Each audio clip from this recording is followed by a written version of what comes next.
NRI to NRI viewers అందరికీ నమస్కారం అండి. నా పేరు వెంకీ. ఈరోజు నేను ఫ్లోరిడాలోని ట్యాంపాలో నార్త్ అమెరికా తెలుగు సొసైటీ వారు నిర్వహిస్తున్నటువంటి 8వ అమెరికా తెలుగు సంబరాల దగ్గర ఉన్నాను. మనతో పాటు శ్రీకాకుళం జిల్లా పలాస కాన్స్టిట్యుయెన్సీ నుంచి ఎమ్మెల్యే గౌతి శిరీష గారు ఉన్నారు. తనతో మాట్లాడి మరిన్ని విషయాలు తెలుసుకుందాం. నమస్తే అండి శిరీష గారు, ఎలా ఉన్నారు? నమస్తే అండి, థ్యాంక్ యూ, ఫైన్. సో ఈ అమెరికా మీరు ఎన్నో ట్రిప్స్లో వచ్చారు. ఇప్పుడు ప్రత్యేకంగా నాట్స్ కన్వెన్షన్ కోసం వచ్చారా, లేకపోతే వేరే పని కూడా ఏమన్నా? వేరే పర్సనల్ ఫ్యామిలీ పని ఉండి నాట్స్ ఇక్కడ జరుగుతుందని తెలిసి వచ్చామండి. అయితే నాట్స్కి ఒక రాజకీయ నాయకురాలా రాలేదు. మా గ్లో అంటే తాతగారి పేరు మీద నడుస్తున్న Gouthu Latchanna organization for weaker సెక్షన్స్తో లాస్ట్ 10 yearsగా నాట్స్ కలిసి ఉంది. ఆంధ్రలో ఏ చారిటీ చేస్తున్నా, ఏ ప్రోగ్రామ్స్ చేయాలన్నా త్రూ గ్లో ద్వారా చేస్తున్నారు. సో మొదటిసారి గ్లో తరపున అటెండ్ అవని ఇదే మొదటిసారి నాట్స్కి. మేము చూసామండి, ఇంతకుముందు కూడా గ్లో తరపున వెంకన్న చౌదరి గారు నాట్స్ వాళ్ళు కోఆర్డినేట్ చేస్తూ బోల్డెన్ ప్రోగ్రామ్స్ చేశారు మీ కాన్స్టిట్యున్సీలోను, అలాగనే పక్క కాన్స్టిట్యున్సీలో వైజాగ్ ఏరియాలో కూడా. సో మీకు నాట్స్తో అలా వర్క్ చేయడం ఎలా అనిపిస్తుంది?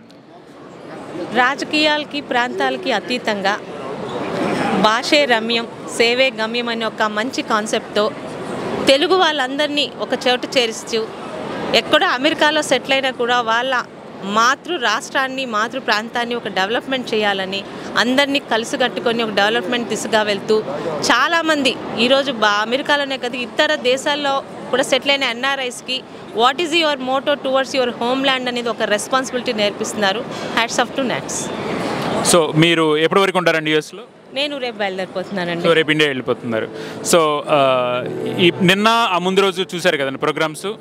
సో ఎలా అనిపించింది మీకు? అంటే తెలుగు వాళ్ళు ఎక్కడున్నా ఒక్కసారి సంవత్సరంలోని మన వాళ్ళందరినీ కలుసుకొని ఇటు రాజకీయంగా అనండి, లేకపోతే సినిమాల పరంగా ప్రతి ఒక్కరికి గుర్తిస్తూ ముఖ్యంగా అందరం కలిసి మన ఆంధ్ర రాష్ట్రానికి అన్ని రకాలుగా ఏదో ఒక సర్వీస్ చేయాలని ఒక మోటోతో ప్రజలకి ప్రతిసారి వాళ్ళ రెస్పాన్సిబిలిటీ గుర్తు చేస్తూ ముందుకెళ్తున్నారు. ఐ హోప్ ఇలాంటివి ఎన్నో ఫంక్షన్స్ చేసుకుంటూ మీ రాష్ట్రానికి మీరు సేవ చేయాలి ఇంకా మరింతగాని కోరుకుంటున్నాను. సో అలాగే మనము నిన్న మొన్న ప్రోగ్రామ్స్ చూసినప్పుడు నాట్స్ ద్వారా చిన్న పిల్లలు కూడా, ఇక్కడ పుట్టి పెరిగిన పిల్లలు కూడా కూచిపూడి, భరతనాట్యం లాంటి క్లాసికల్ డ్యాన్స్ నేర్చుకొని పర్ఫామ్ చేస్తూ ఉన్నారు. ప్రస్తుతం మనం అది ఇండియాలో చూస్తే ఇండియాలోనే చాలా కనుమరుగవుతుందేమో అలా అనిపించేలా ఉంది. సో ఎందుకని అంటారు, ఇక్కడ ఎక్కువ దూరంగా ఉండటం వల్ల ఆ ఇష్టం పెరిగి నేర్చుకున్నారంటారా, అది ఇండియాలో ఎందుకని ఆ కళలను ప్రోత్సాహం లేదంటారు? ఇండియాలో ప్రోత్సాహం లేదన్న కానీ మీరు అన్నట్టు ఇక్కడున్న వాళ్ళు మేము దూరంగా ఉన్న మా సంస్కృతి, మా సాంప్రదాయాలు మా పిల్లలకి నేర్పించాలి. ఎందుకంటే వాళ్ళు ఇక్కడే పుట్టి పెరిగారు, తెలియదు అని చెప్పి దాని మీద ఒక ప్రత్యేక దృష్టి పెట్టారు. బట్ ఇండియాలో కూడా ఒకప్పుడు మీరు అన్నట్టుగానే ఈరోజు మాత్రం ఈ కళలకి చాలా ఆదరిస్తున్నారు. బట్ ఏదేదేమైనా ఇక్కడున్న తెలుగు వాళ్ళు ఏం నిరూపిస్తున్నారంటే మేము మా మాతృ దేశానికి, మా మాతృ రాష్ట్రానికి దూరంగా ఉన్నామేమో కానీ మేము అక్కడ తాలూకు సంస్కృతిని, సభ్యతని, ఆ కళల్ని మేము మర్చిపోవటం లేదు. మా పిల్లలకి, మా తర్వాత తరాలు కూడా అందిస్తున్నామని ఒక దీంతో ముందుకెళ్తున్నారు. సో చివరిగా అయినో మనం ఈ రాజకీయ ట్రిప్ కాదన్నారు, గ్లో అనే అసోసియేషన్ తోటి మనకు నాట్స్తో ఉన్న సంబంధం ద్వారా సర్వీస్ చేసే కార్యక్రమాలతో ఇక్కడికి వచ్చేసారు. కాబట్టి మనం రాజకీయాలు మాట్లాడదలుచుకోవట్లేదు. బట్ ప్రత్యేకంగా ఇక్కడున్న ప్రవాసులకి ప్రస్తుతం కూటమి ప్రభుత్వం తరపున అక్కడ ఎటువంటి సహాయ ఎన్ఆర్ఐస్ యాజ్ అన్ ఎన్ఆర్ఐ ఇక్కడ వాళ్ళు అక్కడ ఏం చేస్తే మీకు బాగుంటుందంటారు?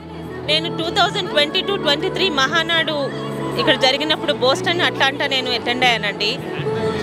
టు బీ ఫ్రాంక్ ఆ రోజే చెప్పాను, మేము ఇండియాలో ఆంధ్రాలో ఉన్న మాకన్నా ఇక్కడ సెటిల్ అయిన వాళ్ళకి రాష్ట్రం పట్ల చాలా బాధ్యత కనిపించింది. మేము ఎక్కడున్నా కూడా మా రాష్ట్రం బాగుండాలి, మా రాష్ట్రంలో ఇప్పుడున్న మా తల్లిదండ్రులు బాగుండాలి, మా నెక్స్ట్ తరాలకి మా రాష్ట్రం గొప్పగా ఉందని చెప్పుకోవాలని వాళ్ళందరూ కూడా రాష్ట్రం పట్ల ఒక బాధ్యతతో కష్టపడ్డారు.